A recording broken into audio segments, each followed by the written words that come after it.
యేసయ్య కృప గలవాడు, కృప గలవాడు. హల్లెలూయా.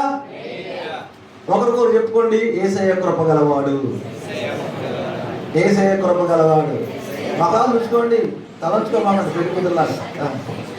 చెప్పండి, యేసయ్య కృప గలవాడు, యేసయ్య కృప గలవాడు.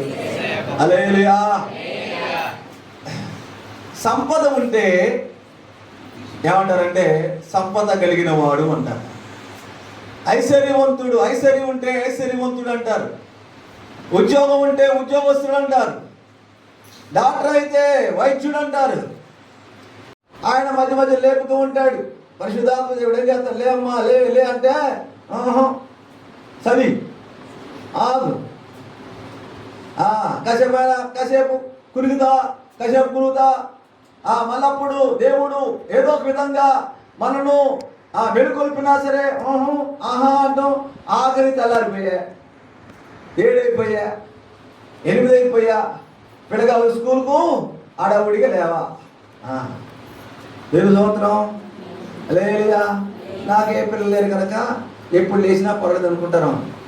పిల్లలున్నా లేకపోయినా పెందల కాడే లేచి యేసయ్యతో మాట్లాడాలి, ఒక దర్శనం చేయాలి.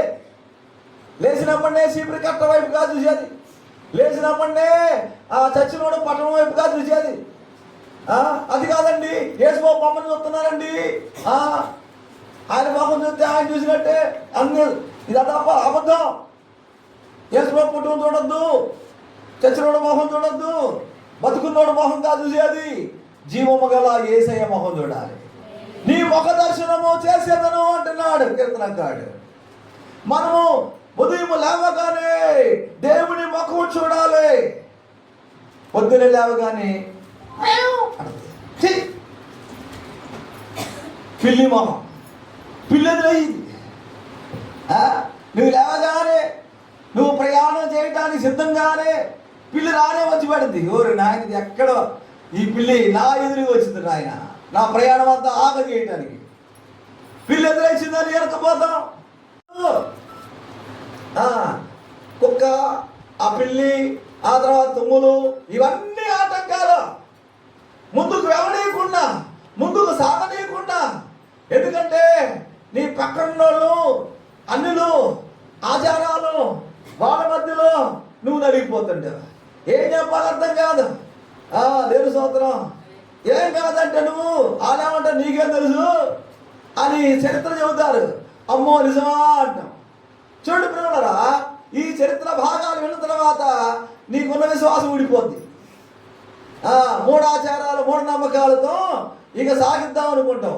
కాబట్టి ప్రేమరా, నీ యొక్క విశ్వాసము, నీ యొక్క నమ్మిక యేసయ్య మీద ఉంది. నువ్వు లేవగానే యేసయ్య ముఖం చూస్తే ఎవరు తుమ్మినా, పిల్లి ఎదురొచ్చినా, కుక్క అరిచినా ఓ ఏమీ కాదు. హల్లెలూయా, హల్లెలూయా, ప్రైజ్ ది లార్డ్. ప్రేమినులారా చూడండి, దేవుని యొక్క వాక్య భాగములో నీ కృప జీవము కంటే ఉత్తమము. దేవుని యొక్క కృపను ధ్యానించాలి. దేవుడు ఎంత కృప గలవాడో, ఎంత ప్రేమ గలవాడో, ఎంత జాలి గలవాడో ఒక్కసారి నువ్వు దేవుని మందిరములో ధ్యానిస్తే, నువ్వు ఉన్న చోట ధ్యానిస్తే నీకేం దొరికిందో తెలుసా? క్రొవ్వు మెదడు దొరికినట్లుగా నీవు తృప్తి పొందుకుంటావు. హల్లెలూయా, హల్లెలూయా. వేకువనే లేచి ప్రార్థన చేశావు. అయ్యా ఈరోజు నాతో మాట్లాడయ్యా, అయ్యా నా బిడ్డలతో మాట్లాడయ్యా, యేసయ్యా నన్ను దర్శించయ్యా, నా కన్నీరు ప్రపంచమంతా పోషిస్తాడా, భూలోకమంతుడిని కాపాడుతాడా అనుకుంటావేమో, కానీ ఆయన కృప గలవాడు. ఆయన కృప ఆకాశము కంటే ఎత్తైనది. హల్లెలూయా. ఆయన నిన్ను కూడా ఏం చేస్తాడంటే అంత ఎత్తుగా చేస్తాడు. హల్లెలూయా. నీ పేరు అంత ఎత్తుగా తీసుకెళ్తాడు. హల్లెలూయా. భూలోకములోనే కాదు, పరలోకములో కూడా నీ పేరు ఏమైపోద్ది, అక్కడ మారు మురుగుతూ ఉంటుంది. హల్లెలూయా. దూతల మధ్యలో నీ పేరు మురగాలి. దేవుని స్తోత్రం. హల్లెలూయా.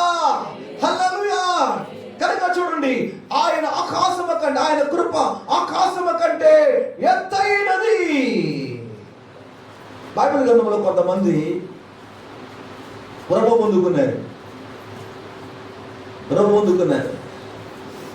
కనుక మనం ప్రార్థన చేయాలి, ప్రభా నీ కృప కావాలి, నీ కృప కావాలయ్యా అని ప్రార్థన చేస్తే ఆయన కృప ఉంటుంది. ఆదికాండం 6వ అధ్యాయంలో 8వ వచన భాగములో దేవుడు నోవహు వైపు చూశాడు. భూలోకమంతడు చూసినప్పుడు అది చెడిపోయి ఉన్నది.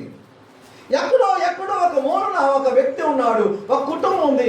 ఆయన ఆ కుటుంబం వైపు చూశాడు. దేవుడు దృష్టి పెట్టి చూశాడు. చూస్తే నోవహు ఒక్కడే నీతిమంతుడిగా ఉన్నాడు, నిందారహితుడిగా ఉన్నాడు, మంచివాడిగా ఉన్నాడు. అయితే దేవుడు నోవహుతో మాట్లాడుతున్నాడు, నోవహు నువ్వు ఒక్కడివే నీతిమంతుడువు, నిందారహితుడువు, నీవు కృప పొందినవాడు. మిగిలిన వారందరూ కృప పొందలేదు. మిగిలిన వారందరూ కూడా వారు పాపము చేయుచున్నారు. వర్షవాయు లేకుండా పాపము జరుగుతూ ఉన్నది, అక్రమము జరుగుతుంది, బలత్కారము జరుగుతుంది. ఎక్కడ కూడా పరిశుద్ధత లేదు, ఎక్కడ న్యాయము లేదు, ఎక్కడ యథార్థత లేదు, ఎక్కడ సత్యము లేదు. అందరూ పాపము చేశారు, అందరూ చెడిపోయారు. దేవుడు ఈ యొక్క ఆ భూమి మీద ఉన్న ప్రజలందరినీ నాశనము చేయాలి జల ప్రళయము ద్వారా ఆయన అనుకున్నాడు. కానీ దేవుని దృష్టిలో ఒక వ్యక్తి కనపడుతున్నాడు, అతడు నీతిమంతుడు. వారితో పాటు ఈ నీతిమంతుని జల ప్రళయము ద్వారా నేను నాశనము చేయను అని నోవహుతో చెబుతున్నాడు. దేవుడు నోవహు నీవు నీ ఇంటి వారు నీతిమంతులుగా ఉన్నారు, నీవు నీ ఇంటి వారు నీతిమంతులుగా ఉన్నారు. నీ భార్య నీతిమంతుడా, నీ కొడుకులు నీతిమంతులే, నీ కోడలు నీతిమంతులే, నువ్వు నీతిమంతుడివే, కనుక ఓడ సిద్ధపరచుకో అన్నాడా? ఏం చెప్పాడు? చెప్పరే, నువ్వు ఒక్కడివే నీతిమంతుడు. హల్లెలూయా చెప్పండి. నువ్వు ఒక్కడివే అన్నాడా? లేకపోతే మీరందరూ నీతిమంతులు ఉన్నారా? చెప్పరే. ఇంట్లో ఉన్న వాళ్ళందరూ సమానంగా ఉన్నారా? ఇంట్లో ఉన్న వారందరూ సత్యం చెబుతున్నారా? కానీ నోవహుతో అన్నాడు, నువ్వు అక్కడవే కనపడుతున్నావు, నీ కొరకు ఏమన్నాడు? హల్లెలూయా చదవండి. ఓడ ఆయన ఒక్కడికేసనా కుటుంబం కోసం అని చెప్పాడా? చదవండి ఆదికాండములో.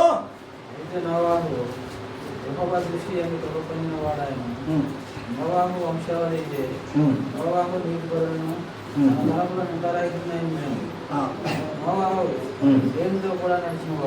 చూడండి 7వ అధ్యాయం చూడండి. 7వ అధ్యాయంలో 6వ అధ్యాయంలో ఏమన్నాడంటే యెహోవా దృష్టి యందు కృప పొందిన వాడాయను. అయితే ఇక్కడ చూడండి 7వ అధ్యాయం మొదటి వచనము, యెహోవా ఈ తరం వారిలో నీవే నా ఎదుట నీతిమంతుడు వైనుట చూసితిని కనుక నీవును నీ ఇంటి వారును ఓడలో ప్రవేశించండి. హల్లెలూయా హల్లెలూయా.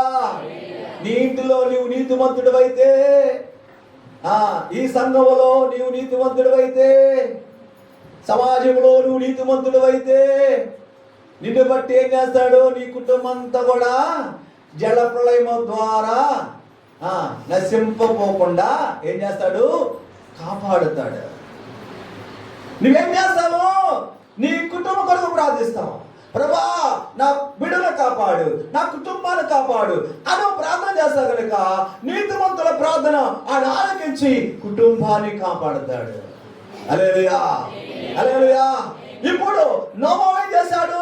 దేవుడము నీ కోసం నీ ఇంటి వారి కోసం వాడు సిద్ధపరచుకోమంటే నోవా ఏం చేయాలంటే 120 సంవత్సరాలు ఏం చేశాడు? సువార్త ప్రకటిస్తున్నాడు. అమ్మా యేసయ్య నమ్ముకో, అమ్మా ఓడగట్ట రండి రండి, జలప్రళయం వస్తుంది, ఓ ఆకాశం తుమ్ములిప్పబడుతున్నాయి, భూమి తుమ్ములిప్పబడుతున్నాయి, ఓ జలప్రళయం రాబోతుంది, 40 దినాలు ప్రచండమైన వర్షం పడబోతుంది, ఓ రాత్రి పగళ్ళు, కాబట్టి నా మాట నుండి నన్ను నమ్మండి అంటే ఒక్కడు నమ్మలేదు. అందరు కదా చేశారు, అందరు కదా పెద్దోళ్ళ మాట విన్నావురా అని ఒక్కడు అంటలేదు. మనకంటే పెద్దోడురా, ఆ పెద్ద మనిషి, ఆ పెద్దోడు మాట విన్నాము అని ఎవరు కూడా ఏకీవించలేదు. మేము వెళితే మాకు మంచి ఇల్లున్నాయి, మేము ఇంట్లో దాక్కుంటాం, వర్షం రాదు, వరద రాదు, చావరు, అన్ని అబద్ధాలే. ఇన్ని సంవత్సరాలు అయిందే ఇప్పటికే, ఇన్ని సంవత్సరాలు ఉన్నాయి నీకు, ఇన్ని సంవత్సరాలు ఎప్పుడైనా ఇలాంటి వర్షం కురిసిందా నువ్వు చెప్పిన మాట ప్రకారము? లేదు. కానీ ఆ భూమి నుండి తేమ వస్తుంది, పంటలు పడుతున్నాయి, అదే మాకు తెలుసు. కానీ ఆకాశం నుండి వర్షం పడటము నా పితరులు కూడా చూడలేదు.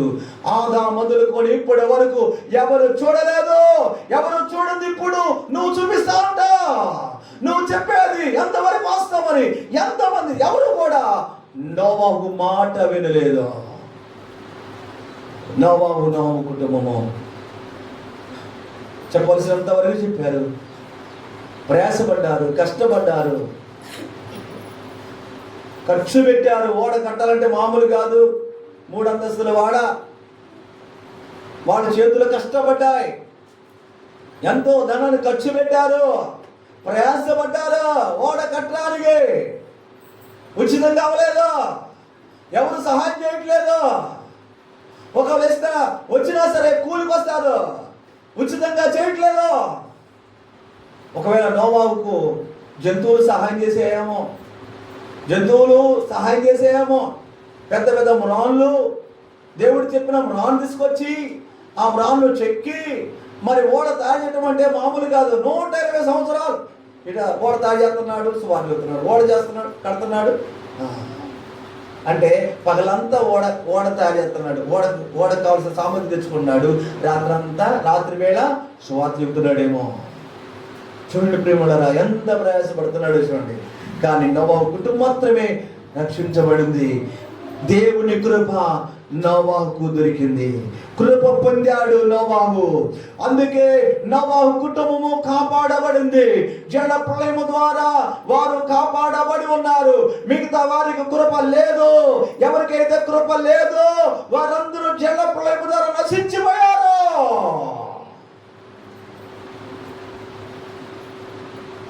ఏం కావాలి? యేసయ్య చూడగానే, యేసయ్య మనల్ని చూడగానే మన నీతిమంతులుగా కనపడాలి. హల్లెలూయా, నీతిమంతులుగా కనపడాలి. నువ్వు ఒక్కడివే నీతిమంతుడవో. ఎవరైతే నీతిమంతులుగా ఉన్నారో వారిపై ఆయన కృప చూపిస్తున్నాడు.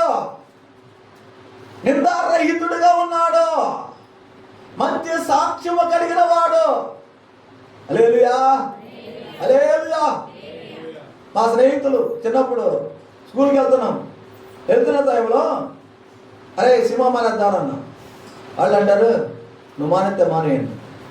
అరే సినిమా మానేసి దెబ్బతో సినిమా మానేసి వేసులో చచ్చిపోతానంటే వాళ్ళు అంటారు మేము మానం, నువ్వు మానేస్తే మానేయండి, మేము మాత్రం సినిమా మానేయమన్నారు. ఎవరైతే అన్నారో వాళ్ళిద్దరు భూమి మీద లేరు. ఎవరైతే లోకాన్ని స్నేహించారో, లోకానుసారంగా జీవించారో, యేసు ప్రభు రక్షకుడిగా అంగీకరించకుండా లోకంలో జీవించారో వారు భూమి మీద లేరు, చనిపోయారు. ఎప్పుడో చనిపోయారు, గతించిపోయారు. మారు మనసు పొందలేదు. మారండిరా.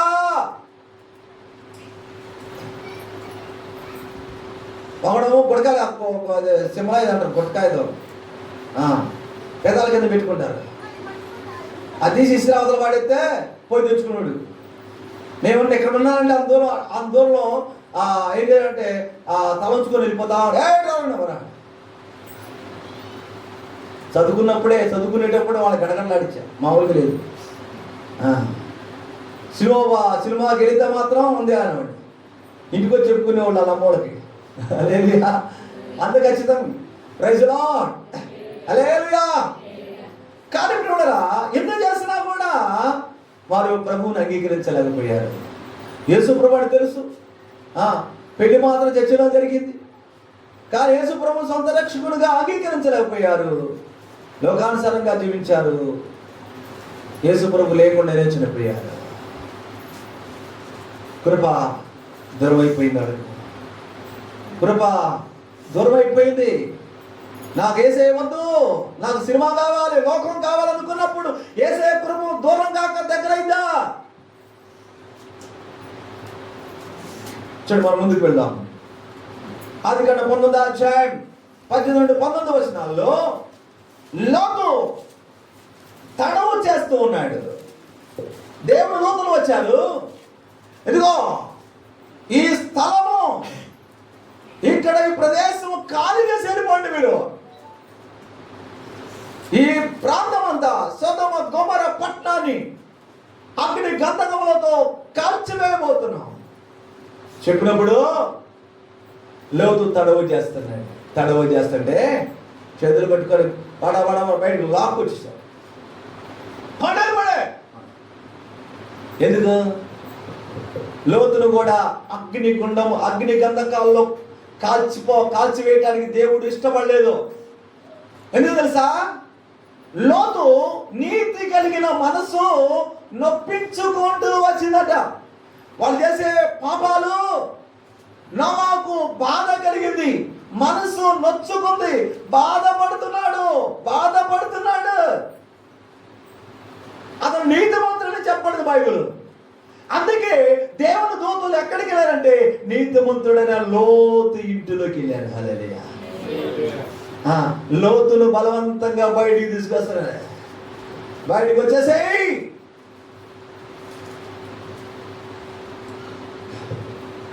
లోతు దేవుని కృప పొందినవాడు.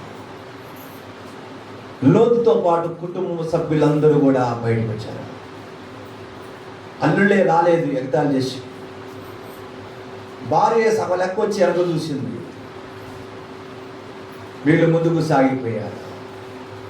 చూడు ప్రియుడరా, లోకాన్ని విడిచిపెట్టేటప్పుడు వెనక చూడొద్దు. లోకాన్ని విడిచిపెట్టిన వెనక చూడొద్దు. ఆమె ఉప్పు స్తంభం అయిపోయింది. ఇప్పుడు కూడా ఉప్పు స్తంభం ఇశ్రాయేలు దేశం అట్టే ఉండిపోయింది. ఉప్పు స్తంభం ఇశ్రాయేలు దేశం చూడాలనుకుంటే చూడండి, ఉప్పు స్తంభం ఆడే ఉంది. లోతు భార్య గుర్తు అక్కడ రాసేస్తారు. అక్కడ యేసు ప్రభు వచ్చేంతవరకు అట్టే ఉండదు. మరి ఇంకా మరి రెండో రాకడ అయిపోయిన తర్వాత కూడా ఉంటుందో తెలియదు మనకు. చూడండి ఇప్పుడు ఉప్పు స్తంభం. అబద్ధం అనుకుంటారేమో, బైబిల్లో ఉంది, చరిత్రలో ఉంటుంది. ఇప్పుడు అక్షరాలుగా అక్కడికి వెళ్తే ఉప్పు స్తంభమై ఉన్నది లోతు భార్య.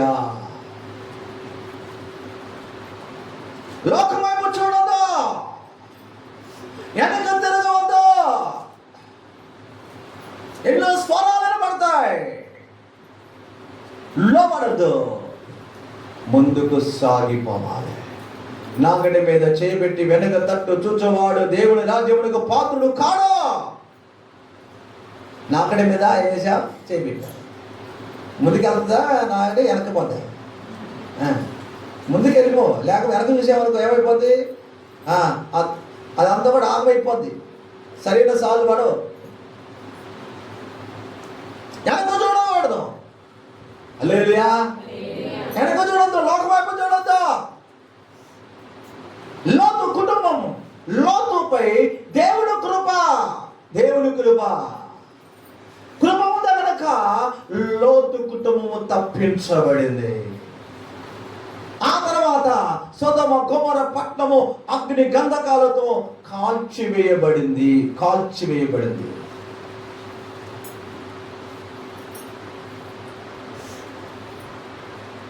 అమెరికా దేశంలో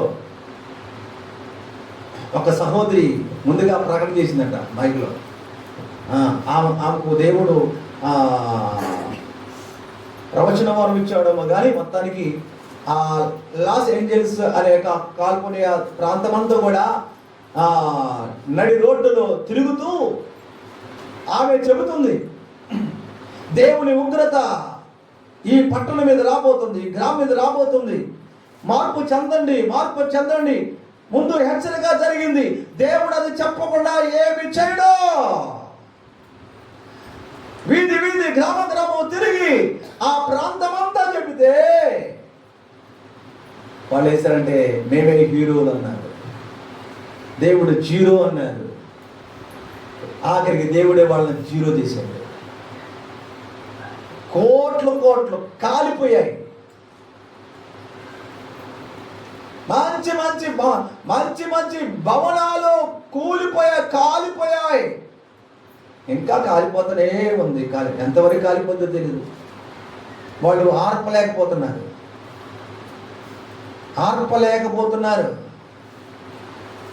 నీళ్ళు లేక కాదు, మనుషులు లేక కాదు, దేవుని కోపం ఎంత రగిలిపోతుందో, దేవుని యొక్క ఉగ్రత ఏ రీతిగా దిగవచ్చునో చూడండి. రోడ్డును పడ్డారు, కట్టుబట్టలతో రోడ్డు పడ్డారు. దేవుని ఎక్కిరిస్తే, దేవుని జీరో చేస్తే వాళ్ళే జీరో అయిపోతారు. ఒకడన్నాడు, ఏమన్నా తెలుసా, మనుషుల చేత కొట్టబడి సిలువే పడటము ఆయన హీరో అవుతాడు. హీరో ఏం చేయాలి? శత్రువులను చంపాలి, అంతే కదా. యేసయ్య చంపడానికి రాలా, ఆయన గొర్రెపిల్లకి వచ్చాడు. ఆయన గొర్రెపిల్లకి వచ్చాడంటే ఆయన గొర్రె, మీరు గొర్రె పిల్లలు ఎగతాళి. నీ పిచ్చోడు, వాడికి ఏం అర్థం కాదు.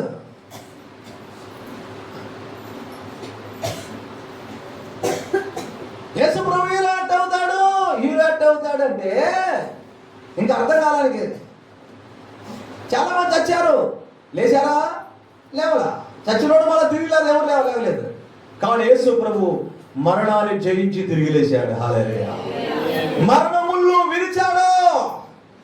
యేసయ్య తిరిగి లేచినట్టు రుజువులు ఉన్నాయి, చరిత్ర ఉన్నది, ఆధారం ఉన్నది. ఇప్పుడు యేసయ్య హీరో. హల్లెలూయా, హల్లెలూయా. చచ్చి సమాధిలో పెట్టి ఇంకా లేవకపోతే వాళ్ళు ఎట్టి హీరో అవుతారు? సినిమా తీసినంత మాత్రం హీరో అవుతారా? అది నిజమా? నిజం కాదు కదా, అంత డూప్లికేట్ వేషాలు వేసుకొని పొడిచినట్టుగా యాక్షన్. అది హీరో వచ్చి చంపినట్టు అంత వేషధారణ, అంత వేషం వేసుకొని మాయ. చాలా మంది వీళ్ళ హీరో అంటున్నారు. హీరో ఎంతకాలం ఉంటాడు? హల్లెలూయా. ఒక హీరో చచ్చిపోతే మిగతా వాళ్ళందరూ బోర్ ఎడుతున్నారు శవ దగ్గర కూర్చొని. మరి లేవలేదే హీరో. ఏడ్చిన లేవడు, మొత్తుకున్న లేవడు, మట్లో కలిసిపోతాడు అంతే. కానీ యేసయ్య మాత్రము ఆయన శరీరము కుళ్ళిపోలేదు అని రాయబడింది. హల్లెలూయా.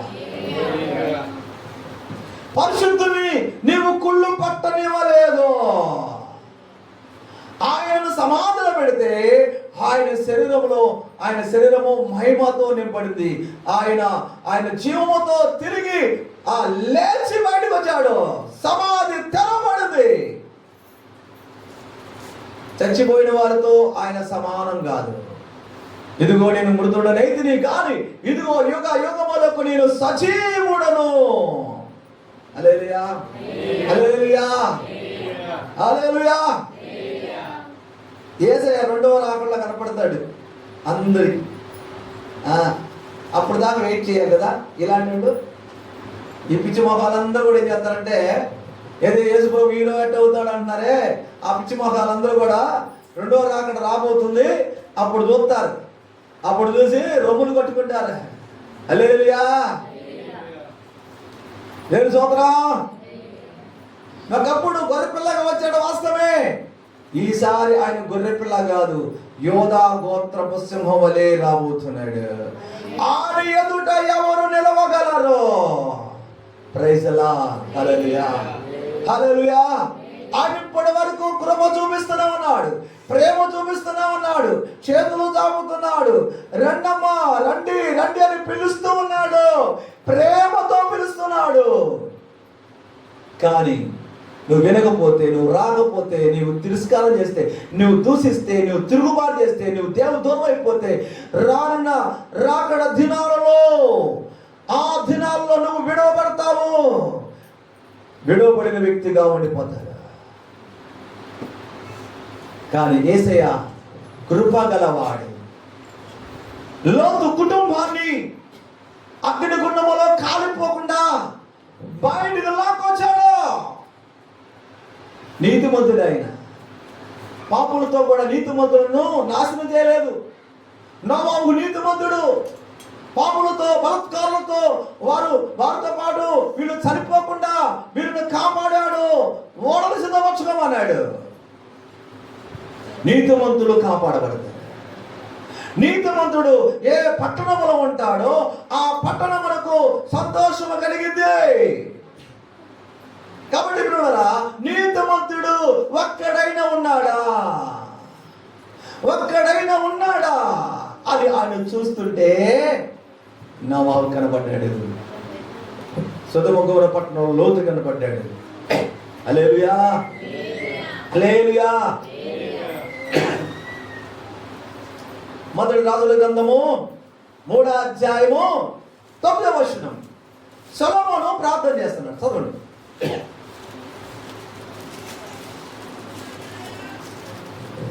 త్వరగా. మొదటి రాజుల గ్రంథం 3వ అధ్యాయం 9వ వచనం. న్యాయము తీర్చగలవాడు ఎవడు? కాబట్టి నేను మంచి చెడ్డలలో వివేచించి నీ జనులకు న్యాయము తీర్చినట్లు నీ దాసుడనైన నాకు వివేకము గల హృదయము దయచేయు.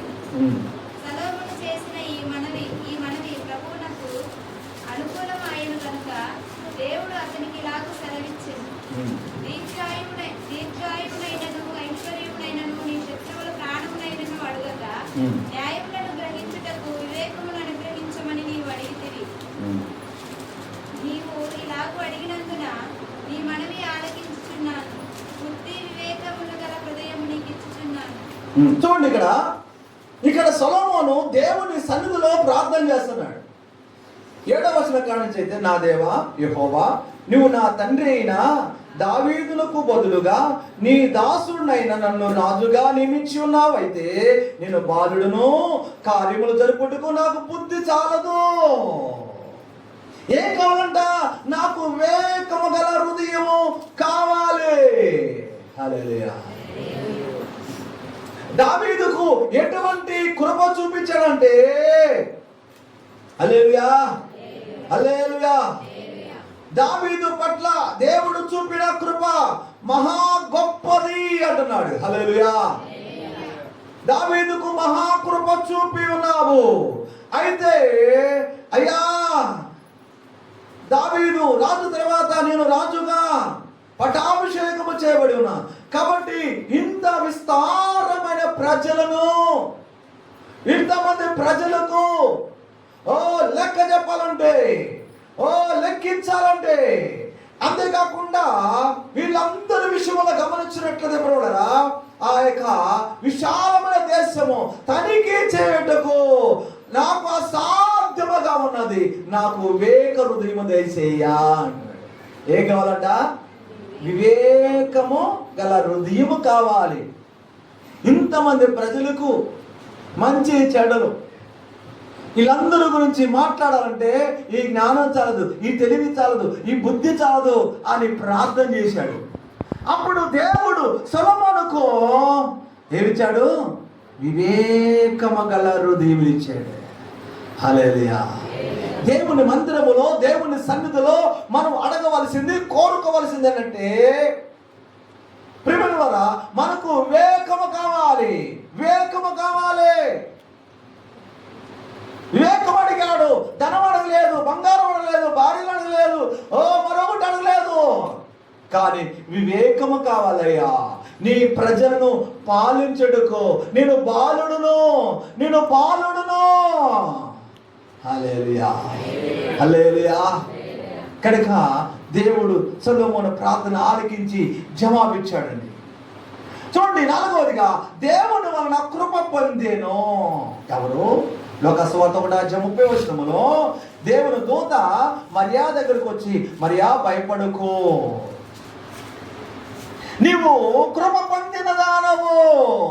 ఏంట కృప అంటే, నీ గర్భమున కుమారుడు కంటావు, ఆ కుమారుడికి యేసని పేరు పెడతావు. అతడు గొప్పవాడు, సర్వోన్నతుడైన దేవుని కుమారుడు. హల్లెలూయా.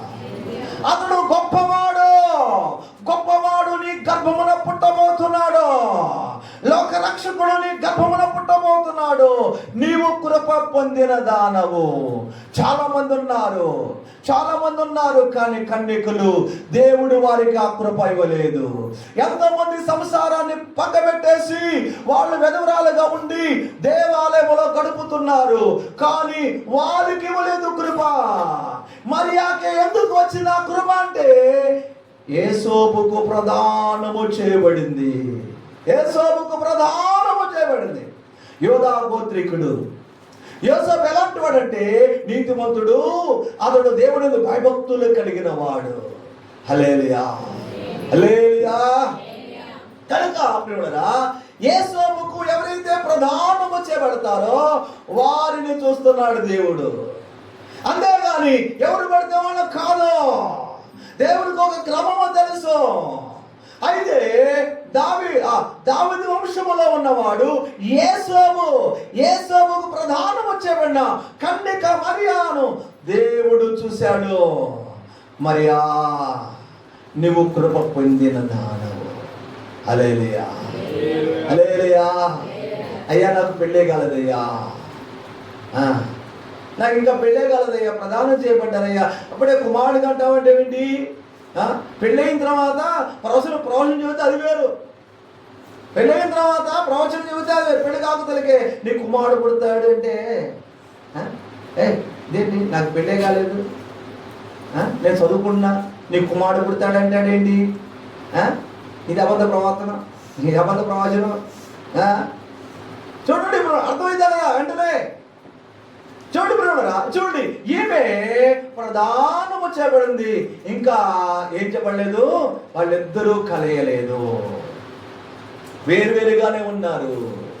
ఆ రాత్రి చెప్పిన తర్వాత యేసోపుకి ఎడ తెలిసింది ఈ మరియాను సీక్రెట్ గా రహస్యంగా వదిలిపెట్టాలనుకుంటున్నాడు. ఎవరు చెప్పారు నీకు? ఎలా తెలుసు అంటే మరియా చెప్పుండొచ్చు. హల్లెలూయా. కానీ నమ్మలేదు.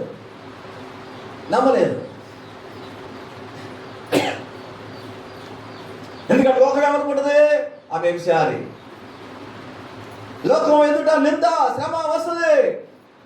ఇక నేను సీక్రెట్ గా రహస్యంగా వదిలిపెట్టాలనుకుంటున్నాడు. ఆ రాత్రి వేళ దేవుని దూత వచ్చి మాట్లాడింది, యేసోబు మరియాను తెచ్చుకో, భయపడద్దు. హల్లెలూయా, హల్లెలూయా. అప్పుడు యేసోబు తెచ్చుకున్నాడు. దేవుడు మాట్లాడిన తర్వాత శ్రమైన, కష్టమైన, నిందలు వచ్చినా సరే, ఏది ఏమైనప్పుడు కూడా నేను వదిలిపెట్టను. ఎందుకు తెలుసా? ఆమె గర్భములో యేసయ్య ఉన్నాడు, లోక రక్షకుడు ఉన్నాడు. ఈ ధన్యత మా కుటుంబానికి ఇచ్చాడు, ఆ కృప మా కుటుంబానికి ఇచ్చాడు. ఈ కృపను పోగొట్టుకోకూడదు. నిందలు వస్తాయని, శ్రమలు వస్తాయని ఈ కృపకు దూరంగా ఉండను. హల్లెలూయా. ఎప్పుడైతే కృప వచ్చిందో ఆ కృప కాపాడుకోవాలి. వాళ్ళకి తన కృప వచ్చింది కదా, మనకేంటే కృప? మనకుందా కృప అంటే ప్రియులారా, దేవుడు మనకి ఇచ్చాడు కృప. ఏంటి? మన కడుపున యేసు పడతాడనే ఏంటి కృప అంటే, ఏ యోగ్యత లేని వారికి చూపేదే కృప. పాపుల పట్ల చూపేదే కృప. మనమందరం ఒకప్పుడు పాపులుగా ఉన్నాము, లోకములో ఉన్నాము, యేసును ఎరగని వారము, ఏ యోగ్యత లేని వారము. అటువంటిదల్లా యేసయ్య మన పట్ల ఆయన కృప చూపించాడు. కృప చేతనే, విశ్వాసము చేతనే కానీ మనము రక్షింపబడిన వారము. యేసయ్య మన పట్ల ఆయన కృప చూపాడు కనుక రక్షించబడ్డాము, మందిరానికి వచ్చి పడ్డాము. హల్లెలూయా. లోకంలో జ్ఞానులు ఉన్నారు, ఐశ్వర్యవంతులు, ధనవంతులు ఉన్నారు, గొప్ప వాళ్ళు ఉన్నారు. దేవుడు వాళ్ళని పిలవలేదు, నిన్ను పిలిచాడంటే ఏంటి కారణము? ఏం చూశాడు? నీకు ధనం ఉందనా, లేకపోతే జ్ఞానం ఉందనా, చదువు ఉందనా, ఉద్యోగం ఉందనా, కంట బలం ఉందనా, ఏముందని చూసి పిలిచాడు. ఏ యోగ్యత ఉందని పిలిచాడు. ఏ యోగ్యత లేని మనకు ఆయన కృప చూపించాడు. హల్లెలూయా. ఆయన కృప వలనే మనం రక్షించబడ్డాము. ఆ కృప మనకున్నది కనుకనే మందిరానికి వచ్చి పడ్డాము. అయితే ఈ కృప దూరము కాకుండా చూసుకోవాలి. సౌలైతే సౌలు పట్ల దేవుని కృప దూరం అయిపోయింది, నష్టపోయాడు. తన పతన స్థితిలో వెళ్ళిపోయింది, ఉన్నదంతా పోగొట్టుకున్నాడు. సావు ఎలాంటి చావు అంటే ఆత్మహత్య చేసుకుని చచ్చిపోయాడు. ఎంత ఘోరమో చూడండి. కృప లేకపోతే ఎలాంటి చావో చూడండి. కృప లేకపోతే ఎంత నష్టపోయాడో చూడు. దావీదు సౌలుకు దూరమైనట్లుగా నా కృప దావీదుకు దూరం చేయడం. హల్లెలూయా. ఎందుకు అన్నాడు దేవుడు అంటే, సౌలు పశ్చాత్తాపడలేదు. సౌలు ఆ పశ్చాత్తాపడి ఆయన విడిచిపెట్టలేదు. తప్పు చేశాడు, మళ్ళా చేస్తాడు, మళ్ళా విధేయత, తిరుగుబాటు. కానీ 40 సంవత్సరాలు వెళ్ళాడు. 40 సంవత్సరాల్లో కూడా 2-3 సంవత్సరాలు మాత్రమే దేవుని కృప కలిగి ఉన్నాడేమో. ఆ తర్వాత కృప దూరమైంది. కృప దూరమైన పరిపాలన జరుగుతుంది. కృప దూరమైన పరిపాలన. కానీ దావీదు మీద కృప ఉన్నది. కానీ దావీదు తరమబడుతున్నాడు. తరమబడుతున్నప్పుడు కూడా దావీదు దేవుని కృపలోనే ఉన్నాడు, భద్రపరచబడి ఉన్నాడు. సౌలు చనిపోయిన తర్వాత దావీదు సింహాసనం మీదకి వచ్చాడు. హల్లెలూయా. దావీదు అంతకంతకు వర్ధిల్లాడు. కృప ఎవరి మీద అయితే ఉంటుందో వారు అంతకంతకు వర్ధిల్లుతారు. కృప లేకపోతే కొంతకాలమే. సౌలు ఎన్ని సంవత్సరాలైతే పరిపాలించాడో, ఎన్ని సంవత్సరాలైతే ఆ అన్ని సంవత్సరాలు కూడా నెమ్మది లేదు, యుద్ధాలు, నెమ్మది లేదు, సంతోషము లేదు. కృప ఉంటే వర్ధిల్లాడు. కృప గలవాడు, కృప కలిగిన వాడు దావీదు యుద్ధములో జయం పొందాడు, గొల్యాతును పడగొట్టాడు. హల్లెలూయా, హల్లెలూయా.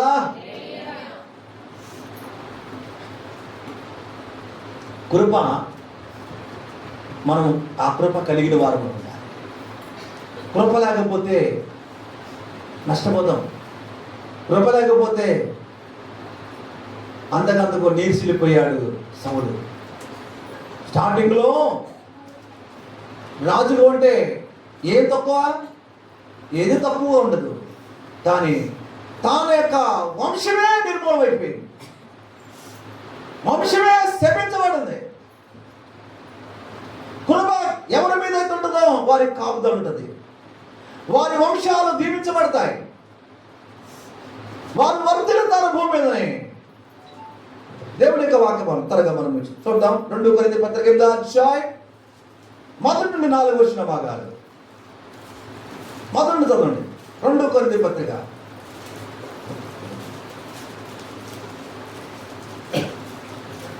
2 కొరింథీ పత్రిక 8వ అధ్యాయం 1 నుండి. సహోదరుల మాసిదోనియా సంఘములకు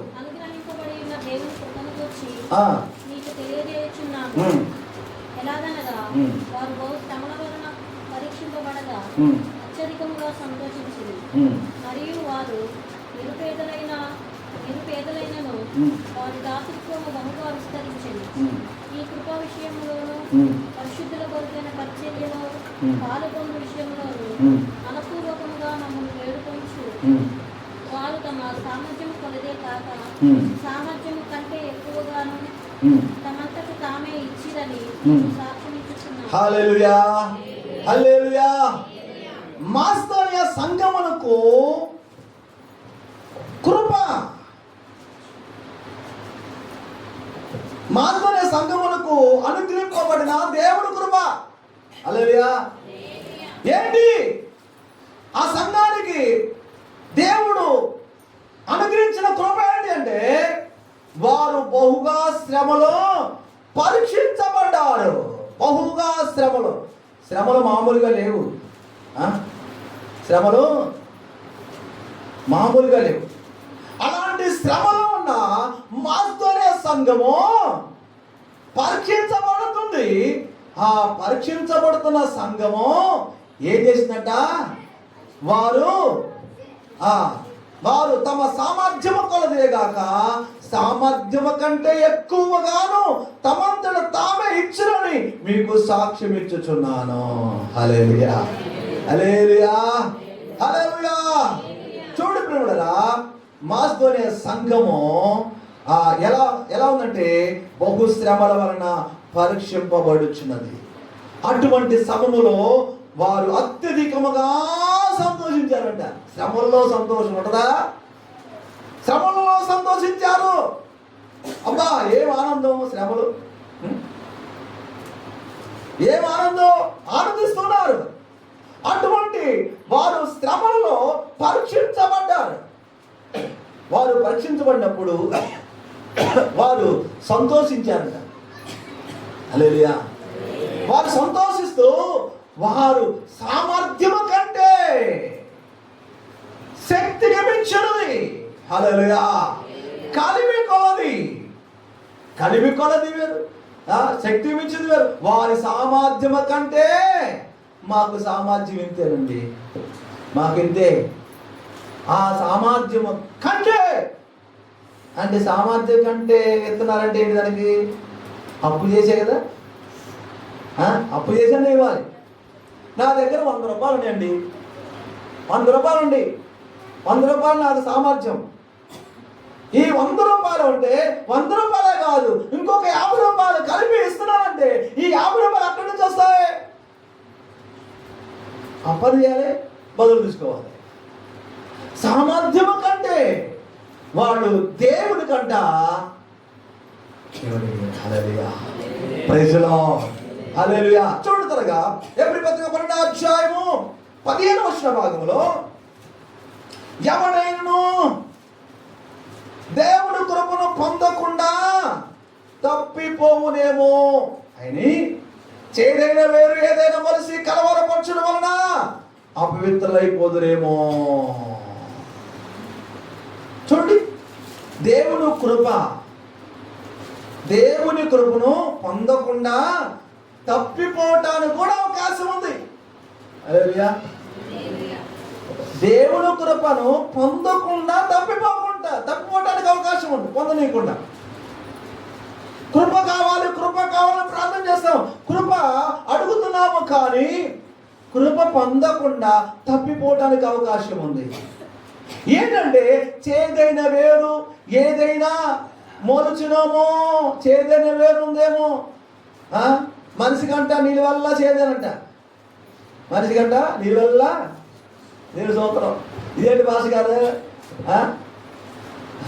పావురానికి చేదే ఉంటుందంట, నీళ్ళు సూత్రం. మనిషి మాత్రం నీళ్ళ వల్ల చేదేనంట. బాబోయ్, అందుకే దావీదు అంటాడు, ఏ మనుషుడు నమ్మదగిన వాడు కాడు అన్నాడు. హల్లెలూయా. మనుషుడు నమ్మదగిన వాడు కాకపోతే ఇప్పుడు ఏం చేయాలి? మనుషులు వదిలిపెట్టేసి అడుగులో పోమంటారా? Praise the lord.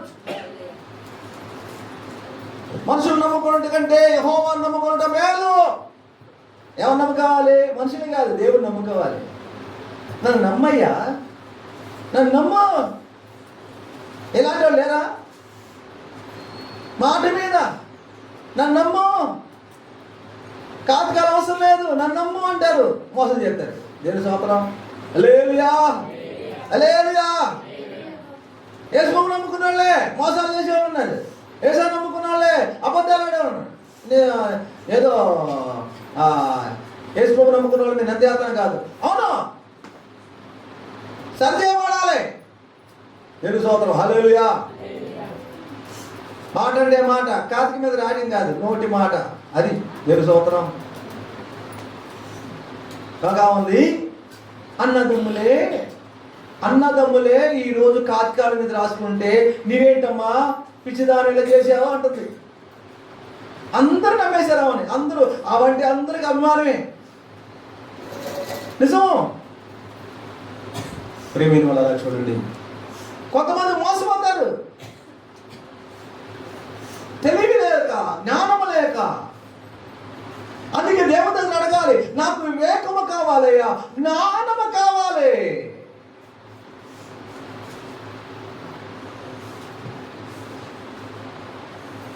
హల్లెలూయా, హల్లెలూయా.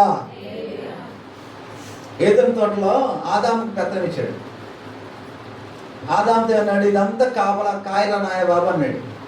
ఇదంతా కాయ ఏదో తోట కాయం అన్నాడు. మంచిదే. ఆదాము భార్య. ఇప్పుడు భార్యకి అప్పగించాడేమో, భార్యకి అప్పగించాడేమో. దేవుడు నన్ను ఖాయమన్నాడు కాక నువ్వు నాకు అసిస్టెంట్ అని అప్పగించాడేమో. ఆమె చేసింది సర్పం మాట వినది. హల్లెలూయా. ఏమేం చెప్పాలి? మా ఆయన గారు ఇక్కడ లేరు, మనం వస్తాడు, వచ్చిన తర్వాత నువ్వు మాట్లాడు, నాకేం తెలీదు అన్నారు కదా. హల్లెలూయా. వ్యాపారం చేసేవాళ్ళు వస్తారు, దుప్పట్లు అమ్మేవాళ్ళు, సరికోట్లు అమ్మేవాళ్ళు వస్తారు. ఏం కొట్టమమ్మా నువ్వు అంటారు. ఇంట్లో ఎవరు లేరంటే ఏం కొట్టమమ్మా అంటే దారిగా నేను కొనలేను. నేను సంవత్సరం వేస్తాడు ఇక అక్కడ మోసం తీసి పారేస్తాడు. దేవుని స్తోత్రం. ఆడవాళ్ళు చాలా మంది మోసపోతారు, ఏమనుకోవద్దు. దేవుని స్తోత్రం. హల్లెలూయా, హల్లెలూయా. కాబట్టి ఇద్దరు ముగ్గురు సంప్రదించే ఏదైనా చేయండి. దేవుని స్తోత్రం. హల్లెలూయా. పురుషుడు లేకుండా టక్కున ఏం చేయకూడదు, మాట వేయకూడదు. కనుక మోసం చేసి సాతాను కంటే ఏర్పరచబడిన వారు సైతము మోసం చేస్తాడు. సేవకులే మోసపోతున్నారమ్మా, మీరేం భయపడద్దు. మేమేం మోసపోయేది ఆడవాళ్ళం కాదు, మా కొడుకు కూడా మోసపోతున్నారు. మగవాళ్ళు కూడా ఆడలేదు, మగవాళ్ళు కూడా మోసపోతున్నారు. కాబట్టి దేవుడు మనకేమిచ్చాడు చెప్పండి? చదివిపోయినా జ్ఞానం ఇచ్చాడు. దేవుని స్తోత్రం. అజ్ఞానమే లేదు. దేవుని స్తోత్రం. హల్లెలూయా. జ్ఞానవంతురాలు తన ఇల్లు కట్టుకొనును, 3 రాళ్ళు తన ఇల్లు కూడా పెరుకును. దేవుని స్తోత్రం. హల్లెలూయా. మీరు తెగరాయాలక మాట ఏది? జ్ఞానవంతుడు ఇల్లు కట్టుకోను, జ్ఞానం లేనివాడు ఇల్లు కూడా పెరుగు. హల్లెలూయా. ఇలా జరుగుతుంది కొన్నిసార్లు ఉల్టా అయిపోతుంది. కాబట్టి ఇల్లు కట్టుకోవాలంటే ఆడవాళ్ళే ఇంట్లో. దేవుని స్తోత్రం. అలాగే ఇల్లు చూడు, ఇల్లాలు చూడు. దేవుని స్తోత్రం. వీళ్ళు చూస్తే కనుక అర్థమైపోద్ది నువ్వు ఎంత పని మనిషివో, ఎంత పనిగట్టువో. దేవుని స్తోత్రం. ఎంత పరిచర్య చేసే వ్యక్తివో. హల్లెలూయా, హల్లెలూయా. ఇల్లు చూడు. చెప్పండి, ఎవరు వస్తే ఏం చూస్తారు? ఇల్లు చూస్తారు, మనం చూస్తారా? మంచి బట్టలు వేసుకున్నావా లేదా? కానీ నీకున్న ఇల్లు మంచి శుభ్రపరచుకో, చక్కగా చేసుకొని ఎక్కడే వచ్చి ఆడ ఉండాలో ఆడ పెట్టుకొని. హల్లెలూయా. హాల్లో గ్లాసులు ఉండకూడదు, ప్లేట్లు ఉండకూడదు. ఏం చేయాలి? మొత్తం తీసి ఎక్కడ పెట్టుకోవాలి? అది ఉండే సార్లు పెట్టాలి. అంతే కదా. బెడ్రూమ్లో అన్న ప్లేట్లు ఉంటాయా? ఏం చేయాలి చెప్పండి? చక్కగా 2 చుట్టాలు వచ్చారు, దీని స్తోత్రం, పొరుగు పోయా. దీని స్తోత్రం. హల్లెలూయా.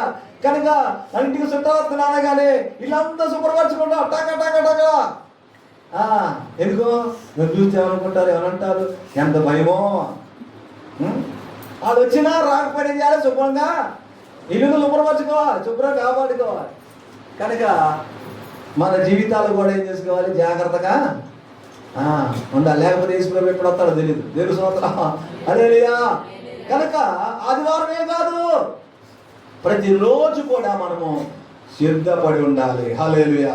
ఎఫెసీయులకు రాసిన పత్రిక 1:17 చూడండి, 17వ వచనము. ఎఫెసీయులకు రాసిన పత్రిక 1:17 17.